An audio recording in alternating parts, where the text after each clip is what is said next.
School life মানে আজকে half কালকে মাপ পরশু বাপরে বাপ। স্কুল লাইফ মানে বিরক্তিকর সাদা শার্ট আর সেলাই করা কালো প্যান্ট। স্কুল লাইফ মানে ব্যাগ ভর্তি মিথ্যা কথা। স্যার বাড়ির কাজ করছি কিন্তু খাতাটা ভুলে রেখেই আসছি। স্যার বিশ্বাস করেন গতকাল আমার পেটে ব্যথা ছিল তাই স্কুল আসতে পারিনি। সত্যি স্যার এটা আমার অভিভাবকের সাইন। স্কুল লাইফ মানে একদল হারামি বন্ধু, তখন প্রেম মানে বুঝতাম A+S।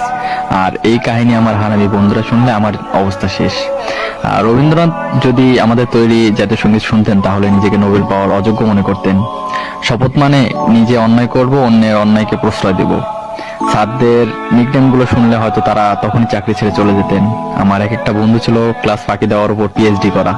নিজেকে অনেক বড় সন্ত্রাস মনে করতাম যখন আমি স্কুলে না আসা সত্ত্বেও আমার হাজিরা অন্য কেউ দিয়ে দিত। স্যারও আমাকে মারছে। স্যার কিছু না বলার পরে তাকে মারার পরে পানিশমেন্ট হিসেবে কান ধরে দাঁড়িয়ে থাকা।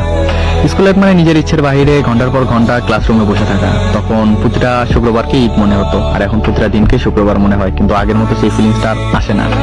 হ্যাঁ, আমি মিস করি, অনেক মিস করি ফেলে আসা সেই স্কুল লাইফটাকে, বন্ধু নামক কলেজের ভাইগুলোকে, আর শিক্ষক শিক্ষিকা নামক বাবা মাকে।